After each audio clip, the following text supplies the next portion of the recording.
Halo pemirsa, apa kabar Anda hari ini? Senang sekali saya Raden Badlias dapat kembali menemani Anda dalam sebuah program talkshow inspiratif. Ini dia Bincang Sehati.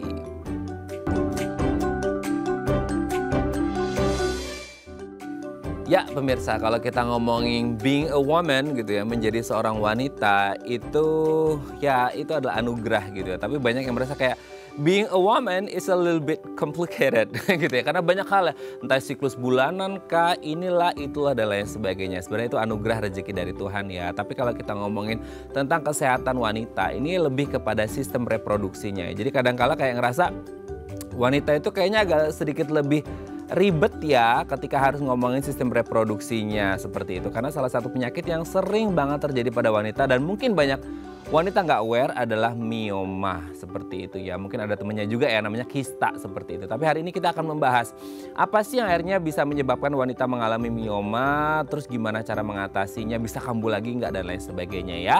Nah ngomong-ngomong tentang mioma, kita akan membahas terlebih dahulu beberapa mitos atau fakta seputar mioma dan temennya nih ya, si kista. Jadi kita akan membahas mitos atau fakta seputar mioma dan kista. Oke, kita lihat yang pertama pemirsa ya.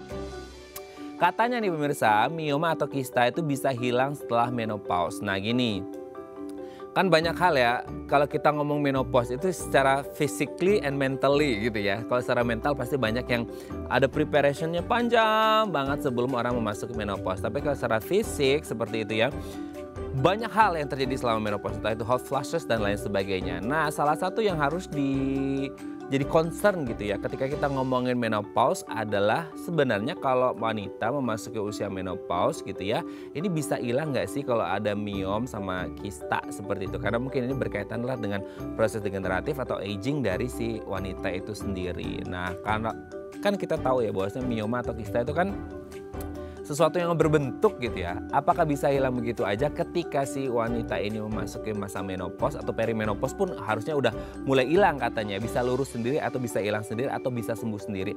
Nanti akan kita bahas. Sebenarnya bisa hilang sendiri ketika masuki masa menopause atau sebenarnya nggak mungkin bisa hilang sendiri, tetap harus ada treatment atau tindakan untuk menyembuhkan atau menghilangkan dari mioma dan kista itu sendiri ya. Oke, kita lanjut yang kedua pemirsa ya. Nah ini kalau tadi hilang setelah menopause, ini hilang setelah melahirkan. Jadi gini, kendala kalau seorang wanita ada mioma atau kista adalah proses persalinan biasanya kalau untuk wanita hamil ketika mau melahirkan seperti itu. Jadi kadang-kadang, oh ini harus melahirkannya secara normal bisa nggak ya? Atau harus sesar seperti itu. Nah sebenarnya sih kalau bilang melahirkannya secara normal harusnya bisa ya. Asalkan tidak menutupi jalur si bayi itu keluar. Tapi pertanyaannya ketika bayi itu sudah keluar, either dia untuk sesar ataupun normal, sebenarnya kista atau mioma yang ada itu bisa ikutan hilang nggak sih? Karena nalarnya kita ya kayak bayi keluar, so otomatis juga nanti si kista atau miomanya ikut keluar. Pertanyaannya bisa nggak ikutan bareng sama si bayi atau si janin keluar ya? Karena memang ini bergantung juga mungkin ya dengan diameter berapa ukuran dari si mioma dan kista itu sendiri. Kalau besar, nah gimana ya? Bisa keluar secara langsung atau enggak, nanti akan kita bahas ya. Oke, kita lanjut yang ketiga pemirsa ya. Jika dilakukan operasi katanya bakal nyebar. Aduh ini serem banget ya. Jadi ibarat kata kayak penyakit infeksi gitu yang menular kemana-mana. Tapi kan kalau kita ngomong mioma dan kista ini adalah satu bentuk gitu ya. Jadi fenomenanya adalah dia berbentuk seperti itu. Jadi kalau kita ngomongin mioma atau kista yang satu keras, yang satu berupa liquid atau cairan, sebenarnya kalau dilakukan operasi, nggak ngerti ya itu pecah atau gimana, ada orang beranggapan bahwa aduh kalau dioperasi nanti takutnya adalah bisa nyebar. Nah nanti akan kita tanyakan ke dokternya, sebenarnya mioma dan kista ini kalau akhirnya tindakan akhirnya adalah dengan operasi, apakah bisa menyebar atau enggak ya? Karena kayaknya ini bukan infeksi, tapi nggak tahu juga, nanti akan kita bahas ya. Oke, kita lanjut yang keempat pemirsa. Bisa terjadi tanpa gejala. Nah ini dia ya, saking banyaknya penyakit di dunia ini, kadangkala satu dia tidak menimbulkan gejala asimptomatik ya, ataupun dia gejalanya kadang-kadang malah justru nyaru dengan penyakit yang lain. Nah kalau case-nya adalah mioma atau kista, ini adalah satu jenis kondisi kesehatan yang kadangkala wanita itu nggak aware gitu ya. Ibarat kata kayak cancer gitu ya. Stadium 1 sama 2 orang nggak begitu ngerasainnya gitu ya. Baru tuh masuk stadium lanjut, stadium 3, stadium 4 baru orang ngerasa dan akhirnya periksa. Begitupun dengan miom. Ada yang mengatakan bahwa, "Dok, kayaknya I'm fine-fine aja nih gitu ya. Aku baik-baik aja nih, nggak ada masalah apa-apa sama rahimku dan lain sebagainya. Kayaknya nggak ada gejala yang kayak, oh rahimku sakit, perutku sakit, yang kayaknya ini menuju tendensinya pada mioma ataupun kista." Nah sebenarnya ketika itu muncul kan itu berupa benjolan ya. Apakah memang benar-benar nggak dirasa sama sekali atau sebenarnya bisa dirasa ketika sudah masuk ada diameter berapa gitu ya. Karena pasti kerasa ada benjolan dan lain sebagainya. Apalagi kalau case-nya adalah si wanita ini sedang hamil. Pasti kan ada tekanan ya antara si mioma atau kista dengan janin yang ada di dalam rahimnya. Nanti akan kita bahas ya, menimbulkan gejala atau enggak sih. Kalau enggak ini serem banget ya, karena akhirnya perempuan nggak akan tahu sebelum akhirnya periksa ke dokter. Nanti kita cross check ya. Oke, kita lihat yang terakhir pemirsa. Orang dengan obesitas katanya berisiko lebih tinggi mengalami mioma atau kista. Gini, kalau kita ngomongin obesity ya, ini adalah satu kondisi yang dimana tidak hanya ngomongin kista atau mioma sih. Kalau ini kan lebih berasumsinya kita pada perempuan atau wanita seperti itu. Karena memang banyak sekali penyakit yang bisa berasal atau disebabkan dari obesitas. Karena mungkin intake-nya yang nggak benar dan lain sebagainya. Pola hidup juga banyak gitu ya. Nah ini erat kaitannya kalau kita berbicara dengan obesitas, apalagi perempuan gitu ya. Secara hormonal mungkin dia akan lebih efeknya lebih kerasa dan akhirnya bisa menimbulkan mioma atau kista. Nah apakah mioma atau kista ini hubungannya erat dengan obesitas pada perempuan atau enggak? Nanti akan kita bahas. Oke, itu tadi beberapa mitos atau fakta seputar mioma dan kista dan kami akan membahasnya saat lagi. Tetap bersama kami di Bincang Sehati.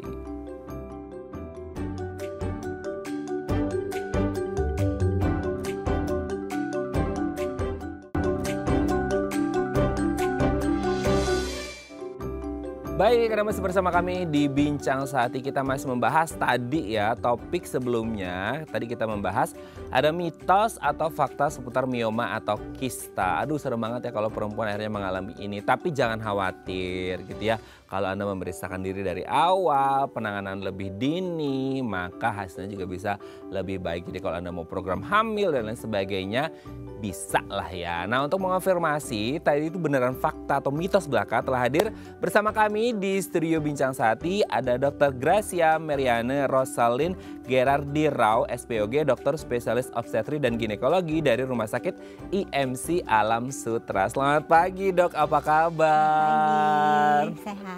Sehat ya dok ya, hari ini cantik sekali dokter ya. Oke, dok hari ini kita akan membahas masalah kewanitaan meskipun aku bukan wanita, nggak apa-apa ya dok ya? Nggak apa-apa, kalian ya. Belajar ya. Saya belajar, oke.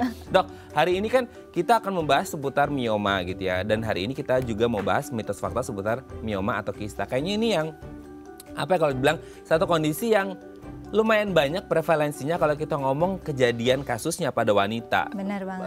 Tapi sorry to say banyak juga yang mungkin nggak aware gitu ya dok. Yang akhirnya oh ternyata mereka punya kista, oh ternyata mereka punya mioma seperti itu. Nah kita akan bahas terlebih dahulu mitos faktanya.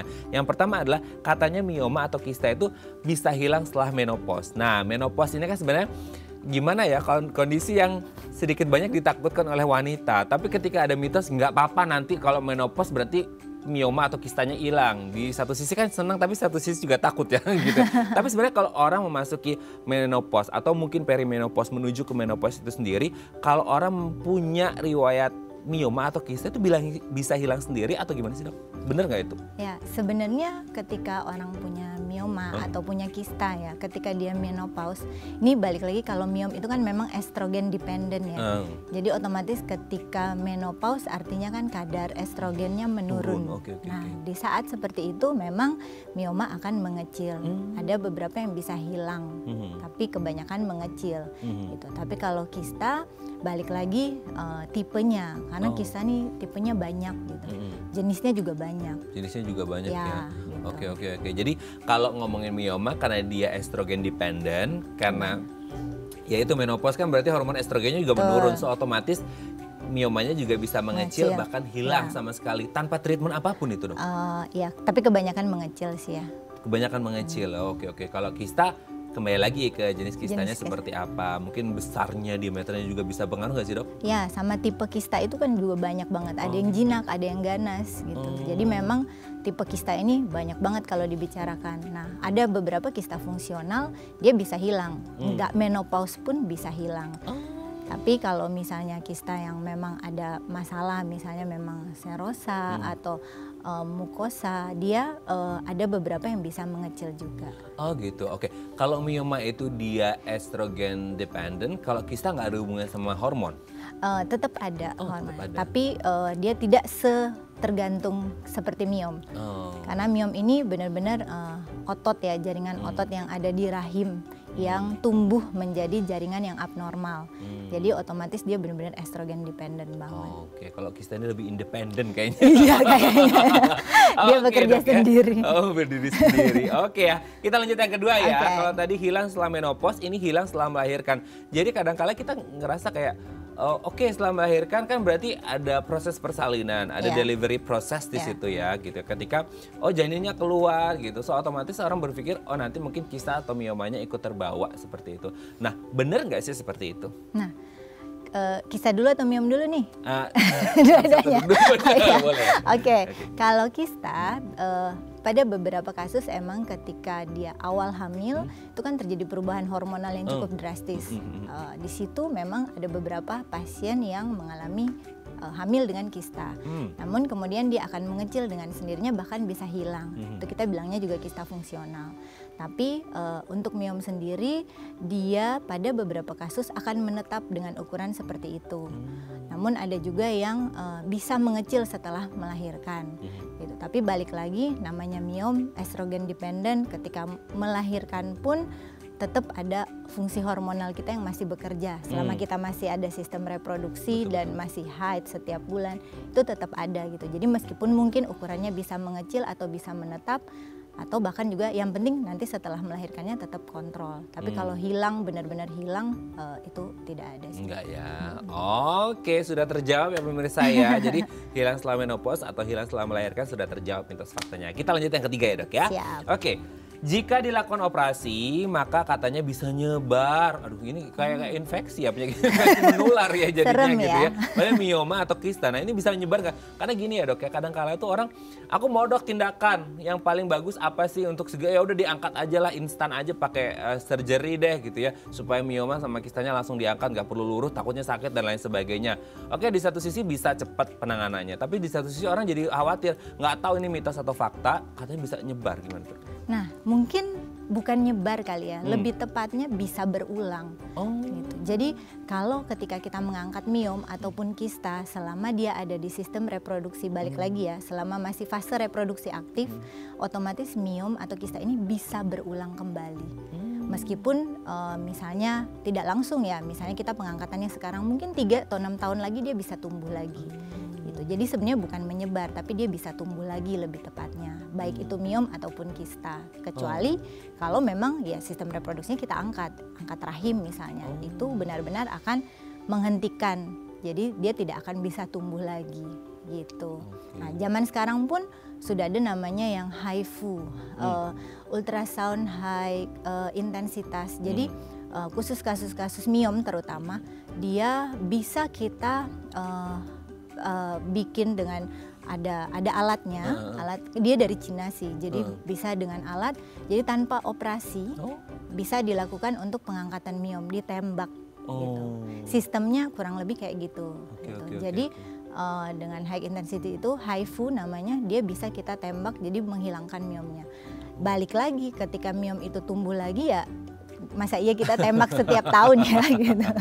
Betul ya. Jadi ya bukan menyebar sih, kalau aku lebih tepatnya mungkin bisa tumbuh lagi, apalagi ketika sudah diangkat dan masih dalam usia reproduktif. Oh, berarti masa ketika sudah diangkat masih usia reproduktif itu dalam artian masih akan muncul karena ketinggalan apa ya bahasanya, sel-selnya di dalam, atau memang selama masa reproduksi aktif itu pasti kemungkinan akan muncul terus? Ya, karena balik lagi dia estrogen dependent, jadi selama dia masih selama ada estrogennya kemungkinan akan muncul ya? Iya, betul banget. Oke. Ya udah tunggu menopause aja. Oke, Dok. Kita lanjut ya yang keempat ya. bisa terjadi tanpa gejala. Nah ini dok, kadang-kadang kalau kita ngomongin penyakit ya, meniriwah gitu ya. Kadang orang, dok aku tuh nggak ngerasa apa-apa. Well datang ke dokter udah stadium lanjut gitu, itu serem banget. Atau ketika datang, aduh dok kistanya udah berapa senti gitu ya, miomnya udah berapa senti. Nah mioma atau kista itu bisa muncul benar-benar tanpa gejala nggak sih? Karena kan kita kepikiran, itu kan berukuran ya, maksudnya membenjol, ada benjolan gitu. Emang nggak kerasa sama sekali atau gimana sih dok? Nah itu fakta banget ya, banyak banget pasien yang sebenarnya tidak merasa kalau dia ada gejala, karena memang kadang-kadang tidak ada gejala, baik itu miom ataupun kista, apalagi dalam ukuran yang kecil, dia benar-benar tidak ada gejala sama sekali. Makanya mungkin pasien juga tidak aware, tidak akan memeriksakan diri setiap bulan ke dokter, gitu. Jadi ya memang tidak ada gejala sama sekali, kecuali misalnya memang sudah membesar, baru dia tiba-tiba wah kok kayaknya ada benjolan ya gitu. Atau ada beberapa miom yang memang dia ada gangguan di sirkulasi haid, menstruasi. Jadi barulah dia mau ngecek, oh iya nih kenapa perdarahan haid saya memanjang, kenapa haid saya banyak banget, kenapa saya ada perdarahan di luar siklus haid gitu. Baru dia ngecek. Tapi selama dia nggak ada gejala, ya udah fine aja. Gitu. Oh, fine aja ya. Oke, nah ini mungkin yang jadi concernnya banyak wanita juga ya dok ya. Makanya itulah ya tadi dokter menyebut ya harus periksa terus ya setiap bulan ya kan. Karena ya kan minimal 6 bulan atau setahun sekali lah ya. Betul ya gitu ya. Jadi jangan nunggu sakit baru periksa, udah too late screening lah ya dulu. Iya screening itu penting ya. Oke, kita lanjut yang terakhir ya dok ya. Orang dengan obesitas katanya berisiko lebih tinggi untuk mengalami mioma atau kista. Kalau kita ngomong obesitas memang aduh banyak banget ya, maksudnya risiko penyakit yang bisa saja terjadi. Tapi kalau kita lebih spesifik mengerucut pada mioma atau kista, bisa dong? Bisa banget. Itu salah satu faktor resiko sebenarnya. Memang miom atau kista itu sampai sekarang tidak ada penyebab pastinya. Oh gitu. Makanya dia tidak bisa dicegah. Tuh, tapi ada beberapa faktor predisposisi, meskipun secara ras atau secara keturunan punya genetik. Tapi di satu sisi obesitas juga adalah salah satu faktor predisposisi yang bisa menimbulkan miom ataupun kista. Makanya ya intinya gaya hidup sehat kita bisa perbaiki ya, supaya paling tidak kita menghindari resiko untuk terjadinya miom atau kista. Nah itu dia, karena masih nggak ngerti ya apa penyebabnya. Jadi ya satu-satunya cara yang bisa terbaik adalah tindakan preventif dengan pola hidup yang jauh lebih sehat, istirahatnya, makannya, dan lain sebagainya gitu ya dok ya. Oke, thank you dok, ini sudah terjawab mitos faktanya. Nanti kita lanjut mengulik lebih dalam lagi tentang miomanya gitu ya di segmen selanjutnya. Oke pemirsa, kalau Anda punya pertanyaan seputar tema kita hari ini, boleh ya tanya-tanya di 021 290 3244 atau DM Instagram kami di @daifamily. Kami akan kembali saat lagi.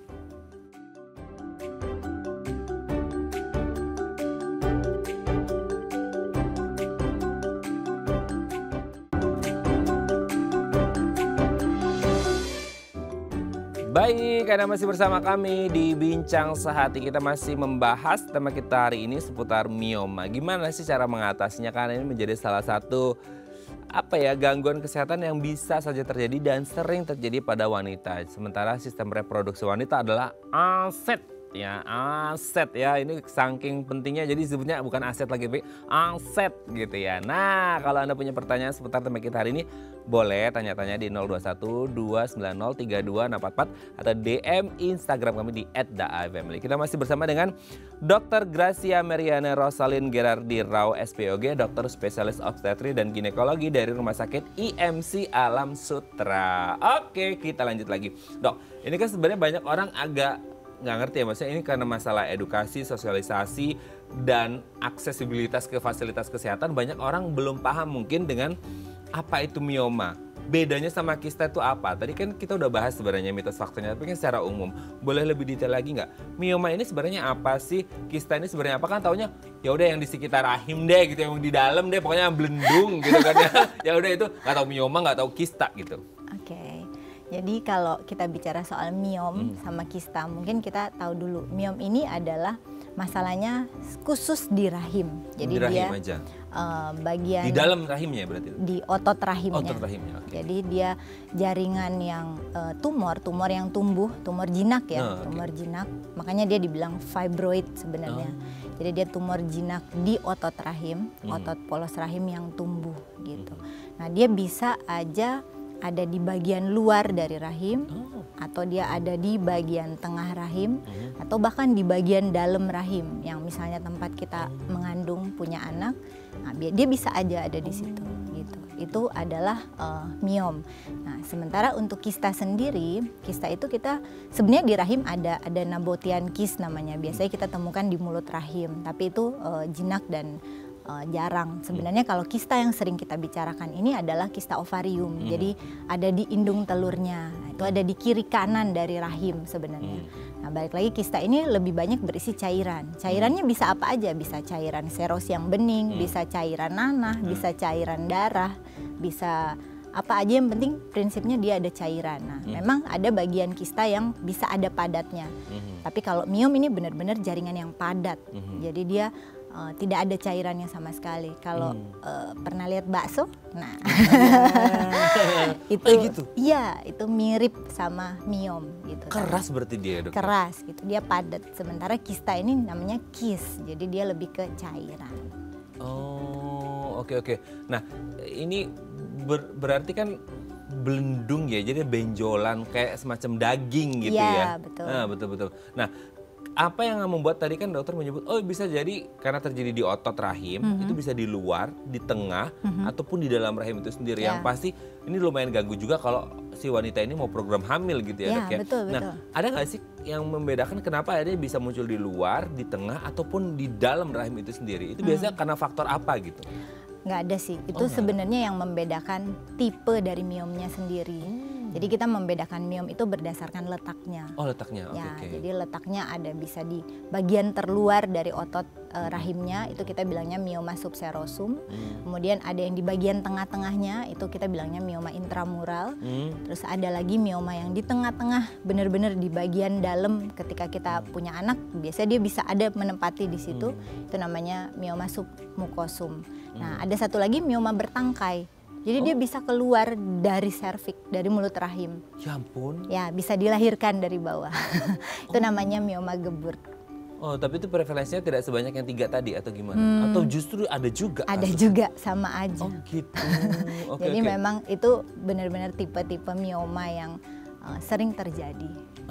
Oke, dari 3 plus 1 tadi itu ya gitu. Itu maksudnya sama-sama berbahayanya kah? Atau mungkin dari masing-masing jenisnya dari letaknya itu mungkin punya risiko masing-masing, Dok? Sebenarnya miom itu balik lagi adalah jaringan fibroid, jadi dia tumor jinak. Bedanya sama kista kan dia ada jinak, ada ganas. Tapi kalau miom ini 90% jinak. Jadi dia memang kebanyakan tidak ada gejala sebenarnya. Tapi dari masing-masing perbedaan letak ini ada beberapa yang memang bisa bikin perdarahan yang luar biasa, yang bisa bikin sampai HB-nya turun. Nah, kalau yang memang ukurannya membesar atau besar banget, itu mengganggu. Artinya memang teraba benjolannya gitu. Ada keluhan, wah ada benjolan nih di perut gitu, baru teraba. Tapi selama dia masih kecil juga dia tidak ada gejala kebanyakan. Oke. Jadi letaknya tadi itu tidak pengaruh bahaya seberbahaya itu karena masing-masing semuanya jinak gitu. Cuman mungkin pas kebetulan munculnya di sini atau di sini jadi gitu pas misalnya posisinya kena di bagian yang ada pembuluh darahnya, otomatis risiko perdarahannya besar banget. Nah, jadi yang membahayakan sebenarnya bukan karena miomnya tapi karena perdarahannya. Nah, saya pernah pasien HB-nya bisa 1 karena miom.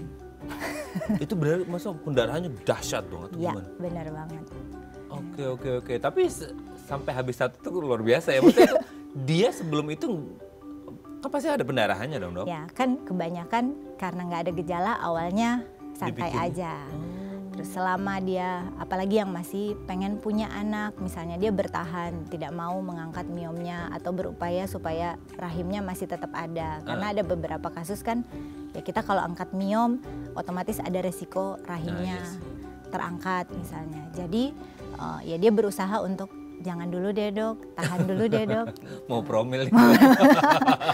Akhirnya datangnya HB-nya 1. Aduh, tapi dia nggak aware, maksudnya ketika, aduh habis itu gimana ya?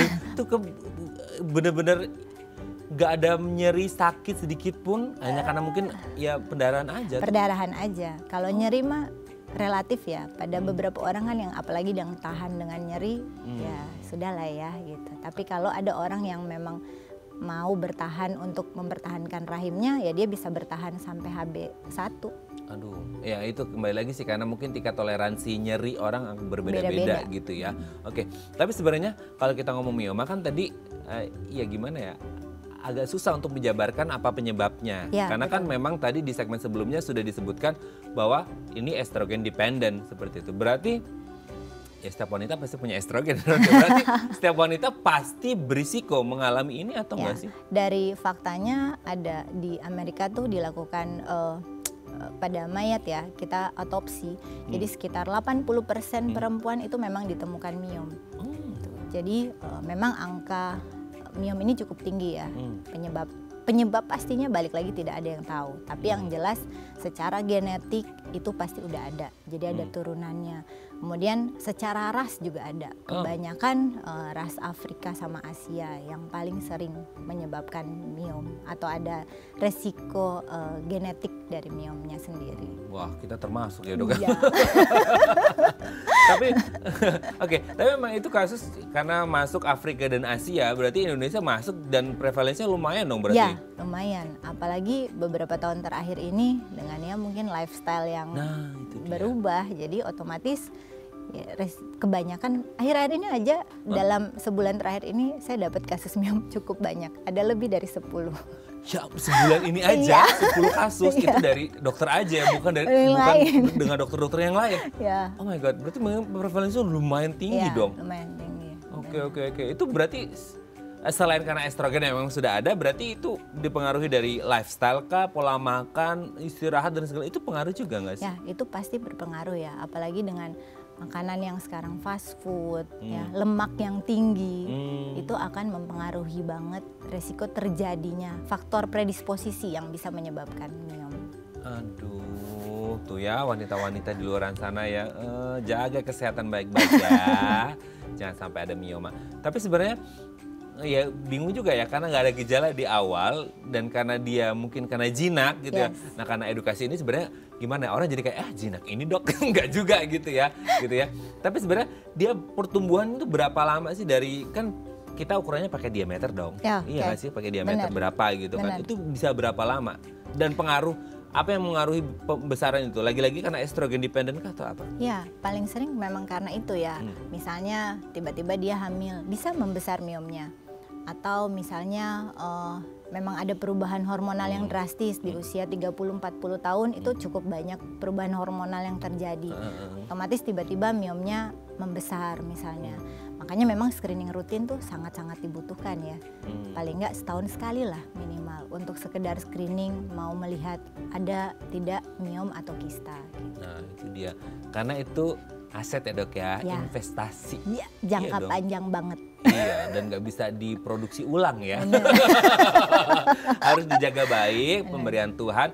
Ya setahun sekali masih worth it lah ya untuk periksa. Karena kan demi kesehatan diri sendiri, bukan kesehatan orang lain. Kalau bukan kita yang jaga, siapa lagi gitu ya. Oke dok, nanti kita lanjut lagi ya. Di segmen selanjutnya seru banget nih ngomongin mioma ya. Oke pemirsa, kalau Anda punya pertanyaan seputar tema kita hari ini boleh ya tanya-tanya di 0212903244 atau DM Instagram kami di @theifamily. Kami akan kembali saat lagi.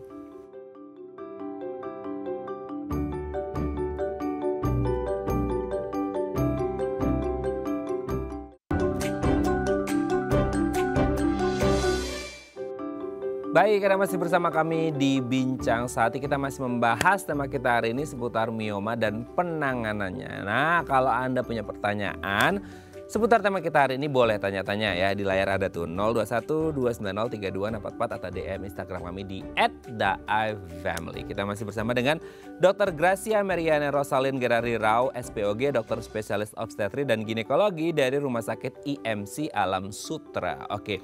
Dok, kalau kita ngomongin rahim itu kan satu aset yang ya iyalah cuma perempuan yang punya rahim gitu ya dok. Ya laki-laki kayak saya nggak punya rahim kan. Enggak, gitu ya. enggak gitu ya. Soalnya saya nggak punya pasien laki-laki. Iya betul ya, nggak ada pasien laki-laki ya. Dok mau hamil serem juga ya, bisa pingsan dokter nanti ya gitu. Tapi kalau kita ngomongin perempuan, rahim itu aset, ya salah satu fungsinya adalah kan untuk hamil gitu ya. proses kehamilan dan lain sebagainya. Nah, ketika ya tadi kan ada beberapa lokasi tumbuhnya si mioma ini sendiri, di luar, di tengah otot ataupun di dalam rahimnya. Menjadi pertanyaan, aku jadi kepikiran, gimana jadinya kalau si mioma itu tumbuh di dalam rahim, sementara ini orang, let's say kayak dia newlywed lah ya, baru married, pingin punya program hamil tapi ada miomanya, bisa hamil atau enggak itu? Nah, ketika orang mau hamil atau mau promil ya, intinya memang kan harus cek pastinya. Dia akan USG dulu, datang ke dokter kandungan, bikin pemeriksaan. Ketika dilihat misalnya ada miomnya, balik lagi posisi miom ini sangat-sangat menentukan. Jadi ketika miomnya ada di luar atau even di tengah-tengah jaringan ototnya, itu kemungkinan hamilnya masih ada. Tapi ketika dia ada di dalam atau di tengah-tengah, itu akan sangat-sangat sulit untuk hamil. Jadi biasanya kayak begitu kita harus mengedukasi pasiennya, dan untuk yang khusus di submukosum mioma itu biasanya kita sarankan untuk diangkat dulu miomnya, baru bisa program hamil. Oke. Gitu. Nah masalahnya kan, ya itu Kak, itulah fungsinya screening, makanya tadi dokter menyebutkan screening ya. Tapi karena ada orang mungkin kayak, dok kayaknya aku udah setahun nih ya udah married, kayaknya aktivitas seksku juga lumayan aktif gitu sama suami gitu ya.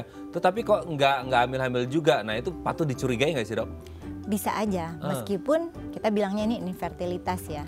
Ketika setahun sudah menikah dengan hubungan teratur, nggak jauh-jauhan ya, satu di Arab Saudi, satu di Amerika Serikat, enggak, bercanda. Jauh banget itu Mbak ya, online dong. Ya. Nah ketika hubungannya teratur, intinya adalah kita harus cross check, cek lagi ke dokter kandungan, memastikan apakah benar ada masalah di rahimnya, apakah ada miom kah, atau ada kista kah. Nah memang masalah infertilitas ini banyak banget, bukan cuma dari perempuan tapi juga dari laki-laki bisa gitu. Jadi dua-duanya wajib dicek intinya gitu. Dan kemungkinan ada miomnya ya perlu di screening lah. Betul. Nah itu kan kalau lagi mau promil, screening, enak nih udah ketahuan, oh ada miomanya, penanganan dulu untuk miomanya baru promilnya lanjut kan seperti itu. Nah ada nggak case dia udah promil, awalnya nggak ada apa-apa, tiba-tiba pas di tengah-tengah kehamilan, pas lagi cek bulanan gitu ya, ada ketahuan gitu, bisa tumbuh di pertengahan atau selama masa hamil, bisa tumbuh nggak? Bisa banget. Kalau kayak gitu gimana tuh? Nah berarti kan secara genetik dia udah punya nih bakat biomnya. Nah kemudian ketika ada kehamilan, otomatis perubahan hormonalnya cukup drastis, estrogen terutama. Artinya ketika dia hamil, ya otomatis resiko dia untuk terkena miom bisa aja terjadi gitu. Tapi ya yang penting tetap dilanjutkan kehamilannya, karena ketika ada miom, kan miom itu balik lagi di dalam rahim ya, artinya di bagian dari rahim. Jadi kita tidak akan melakukan apapun sampai dia terminasi kehamilan, artinya sampai dia melahirkan, baru kita akan evakuasi miomnya. Gitu. Tapi kalau untuk tindakan kayak, oh dok ini lagi hamil muda gitu, terus ketahuan ada mioma, itu biasanya tindakannya apa? Kan ada nyawa di situ yang harus dijaga dengan baik kan, baik nyawa ibunya maupun nyawa janinnya pasti kan yang paling dekat dengan si miomanya itu sendiri. Ya, selama dia tidak ada keluhan, artinya tidak ada perdarahan, terutama nomor satu ya, selama dia tidak ada perdarahan, tidak ada nyeri perut yang berarti, karena miom ini juga akan beresiko untuk bikin kontraksi berlebihan gitu. Jadi memang ketika dia hamil ya harus dijaga lebih effort ya kehamilannya. Artinya dia akan lebih sering kontrol. Kemudian tetap aja miomnya kita pantau, apakah dia membesar atau dia segitu-gitu aja. Tapi memang yang kita bisa lakukan adalah hanya pemberian obat-obat simptomatis. Misalnya kalau dia perdarahan dikasih anti perdarahan, diberi penguat janin, diberikan anti nyeri supaya janinnya tetap kuat, tetap bertahan di situ sampai akhirnya dia melahirkan, baru kita evakuasi miomnya.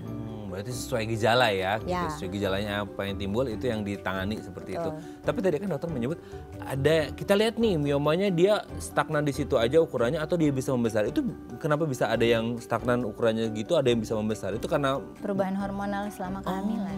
Dan itu akan berbeda setiap wanita atau gimana? Ya, setiap orang akan berbeda. Ada yang dia membesar tapi kebanyakan dia bertambah. Jadi bertambah jumlahnya. Misalnya awalnya misalnya cuma 2 ketika dia hamil, ternyata tiba-tiba miomnya jadi 4 misalnya gitu. Nah itu memang pada beberapa kehamilan kita harus ngecek lebih teratur ya, lebih rutin istilahnya. Jadi supaya mempertahankan, apalagi yang susah banget punya anak. Nah, karena kan dengan bakat miom sendiri itu juga sudah cukup membuat dia sulit untuk punya keturunan. Jadi otomatis kita harus mempertahankan sebisa mungkin, yang penting janinnya sehat dulu. Nanti baru setelah itu kita evakuasi miomnya.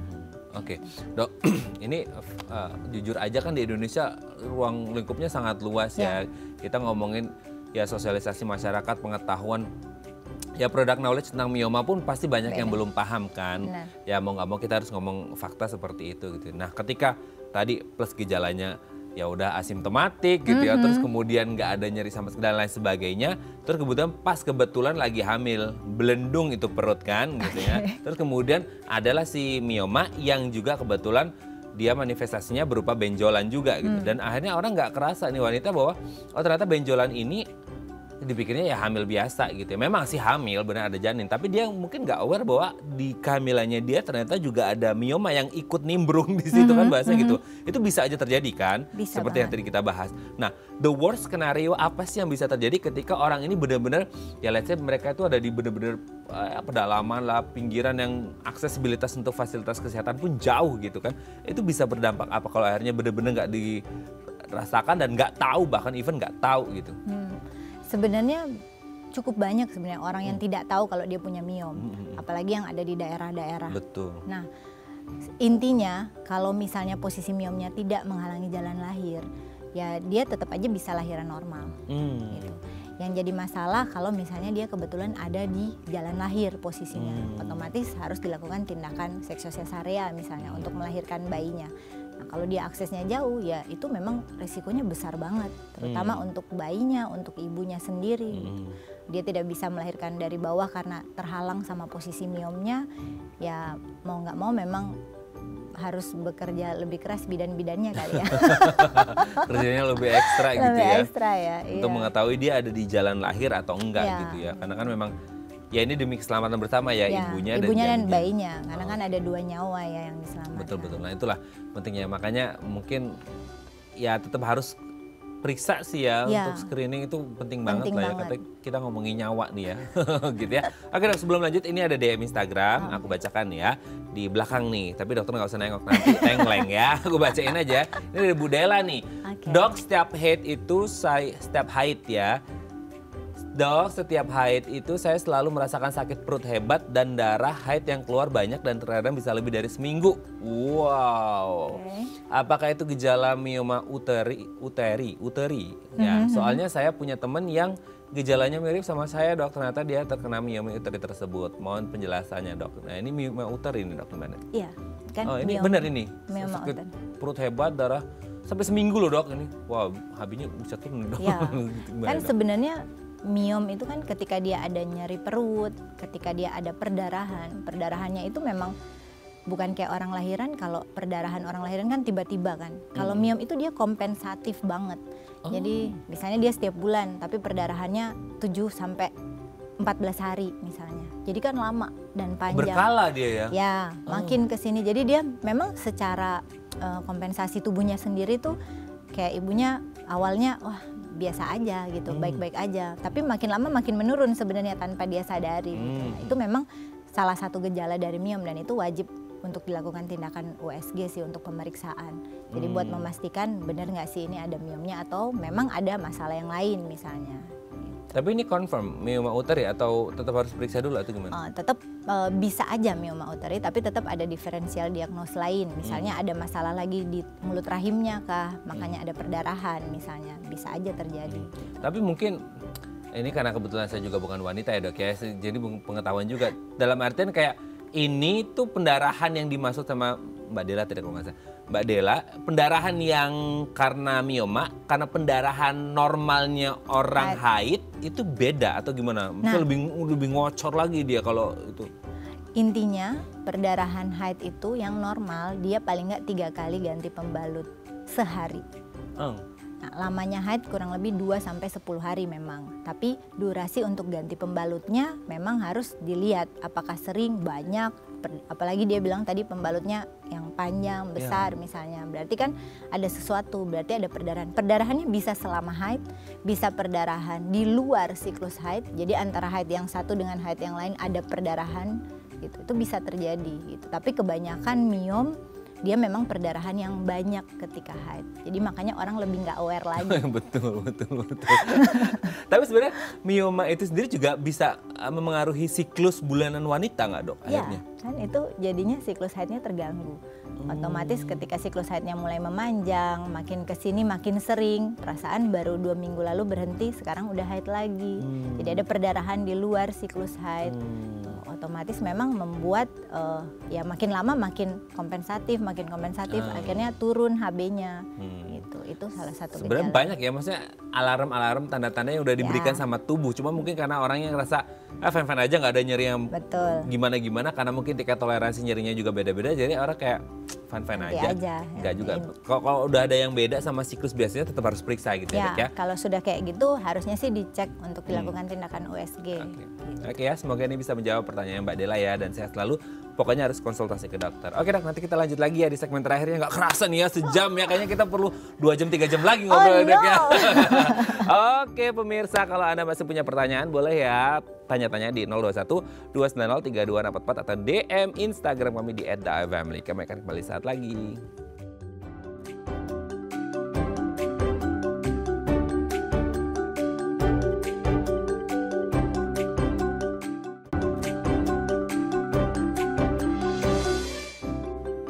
Baik, Anda masih bersama kami di Bincang Sati. Kita masih membahas tema kita hari ini seputar mioma dan penanganannya bersama dengan Dr. Gracia Meriane Rosalin Gerardi Rau SPOG, dokter spesialis obstetri dan ginekologi dari Rumah Sakit IMC Alam Sutra. Oke dok, kita lanjut lagi. Nah gini ya, ini kan kalau kita ngomong rahim ini satu ruang khusus ya. Nah kalau kejadiannya adalah si miomanya ini muncul di dalam rahim dan akhirnya si perempuan ini lagi hamil, so otomatis kan dalam nalarnya kita semakin, apalagi kalau kasusnya rata-rata si mioma akan bertumbuh plus janin juga akan bertumbuh kan dok ya gitu ya. Exactly. Dari kalau kita ngomong dari fisiknya dalam ukuran pasti akan ada pertemuan nih, penekanan ya gitu ya antara si miomanya dan si janinnya itu sendiri. Itu dari fisiknya, itu pasti pengaruh dong dok. Iya, ketika ada fleksibelnya rahim, sengembang-ngembangnya rahim pasti akan ada ketemuannya itu ada efeknya nggak sih? Ya, efeknya memang salah satu adalah bisa menyebabkan kelainan letak pada bayi. Jadi otomatis yang biasanya normalnya kepala ada di bawah untuk posisi melahirkan, ternyata dia karena ada posisi miomnya, misalnya posisi miomnya di bawah, jadi dia akhirnya posisi bayinya jadi sungsang atau malah jadi melintang. Gitu. Jadi itu memang ada salah satu faktor resiko dari miom. Kemudian faktor resiko yang lain adalah dia bisa pertumbuhan janinnya terhambat karena dia ruang geraknya kan kecil. Karena ada miom. Udah di-occupied sama si mioma ya? Apalagi kalau miomnya multiple, jadi nggak cuma satu atau dua atau lebih gitu. Nah, jadi apalagi dia misalnya miomnya mengelilingi di rahimnya. Itu biasanya bayinya kecil kebanyakan. Kita bilangnya IUGR, intrauterine growth restriction. Jadi dia meskipun usia kehamilannya cukup, tapi bayinya nggak terlalu besar gitu. Kemudian resiko yang lain adalah resiko lahir prematur. Karena dengan adanya miom, dari kontraksi palsu sampai akhirnya benar-benar resiko jadi prematur kontraksi itu lebih besar. Akhirnya resikonya bisa melahirkan masih prematur, masih di bawah usia 37 minggu. Oke, berarti nalarnya kita adalah ketika ada mioma dan ternyata multiple, banyak banget gitu ya. Itu kan berarti tendensi, meskipun mungkin setiap kehamilan ada kontraksi palsu gitu ya, tapi ketika ada si rahimnya di-occupied sama mioma yang justru bisa multiple, dia kontraksi palsunya bisa lebih sering dong. Betul, dan resikonya bayinya bisa lahir prematur. Nah lahir prematur aja udah berisiko gitu ya dok ya. Nah kalau semisal akhirnya sebelum prematur lahir prematur gitu ya, itu dari sisi fisiknya gitu. Tapi kalau dari sisi perkembangan ya entah intelijensi dan lain sebagainya, tumbuh kembang si janin nanti ke depannya gimana tuh dok? Sebenarnya selama dia cukup bulan ya, dengan vitamin yang cukup. Itu quote and quote vitamin yang cukup, karena itu sekarang hamil aja gitu, langsung lahirin gitu ya, nggak ada pemenuhan intake-nya gitu ya. Ya, karena memang ketika intake-nya cukup, artinya nutrisi si bayi dari makanan dan dari vitamin cukup, sebenarnya dia tidak akan berpengaruh. Tuh, tapi kalau misalnya dia memang resiko lahir prematur, ya bisa aja berpengaruh. Karena kan ketika dia lahir prematur, otomatis semua perkembangan organ-organnya belum terbentuk dengan sempurna. Dari paru-parunya, otaknya, fungsi menelannya, apapun itu, namanya bayi prematur resikonya cukup besar gitu. Tapi selama dia udah lahiran di usia kehamilan yang normal, meskipun miomnya banyak, ya bayinya biasanya sehat sih. Oke. Sekarang mungkin pertanyaan terakhir dan singkat gitu dok ya. Sebenarnya the best solution untuk mengatasi mioma ini harus dioperasi kah atau bisa diluruhkan atau gimana sih dok? Oke. Jadi intinya ketika seseorang itu sudah terdiagnosa miom, kita akan lihat dulu satu dari usia. Apakah dia belum menikah ataukah dia sudah menikah? Beda ya? Ya, ketika dia belum menikah, intinya kita akan mempertahankan sebisa mungkin rahimnya. Karena fungsi reproduksinya sangat-sangat masih dibutuhkan. Betul. Gitu. Jadi otomatis kita akan mencoba memberikan pengobatan dengan menekan hormonalnya. Sebisa mungkin supaya miomnya tidak ikut membesar. Sampai pada usia dia akan melahirkan atau akan punya anak gitu. Nah, ketika dia sudah menikah, balik lagi fungsi reproduksinya masih dibutuhkan atau tidak. Misalnya dia baru punya anak 1, jadi otomatis kita tetap akan mempertahankan rahimnya. Misalnya dia masih pengen punya anak gitu. Tapi ketika dia sudah tidak punya fungsi reproduksi lagi, misalnya sudah di atas 50 tahun, apalagi sudah mendekati menopause dengan miom yang mengganggu, dalam tanda kutip ada nyeri, ada perdarahan, ya mending diangkat sekalian sama rahimnya supaya dia tidak berulang lagi. Oke, jadi penanganannya case by case ya. Betul. Lihat dulu sudah menikah atau belum dan lain sebagainya. Mungkin dengan kondisi-kondisi kesehatan yang lainnya, karena mungkin case-nya akan berbeda dengan orang yang mungkin punya kencing manis atau enggak dan lain sebagainya gitu ya dok ya. Oke, thank you Dokter Gracia. Sebenarnya banyak mau kita bahas tapi waktu juga membatasi. Next time kita harus ngobrol lagi. Kayaknya kita perlu 10 jam ya buat ngobrol ya. Thank you ya dok ya. Sama-sama. Sehat terus, salam untuk keluarga di rumah dan teman-teman di Rumah Sakit IMC Alam Sutra. Terima kasih ya dok ya. Selamat pagi. Oke pemirsa, itu tadi perbincangan kita dengan Dokter Gracia. Semoga bermanfaat ya. Saya Raden Badlias pamit. Sampai jumpa dan selamat kembali beraktivitas di hari Selasa yang indah ini. Dan ingat, jaga kesehatan sistem reproduksi Anda untuk para wanita di luar sana. Sampai jumpa.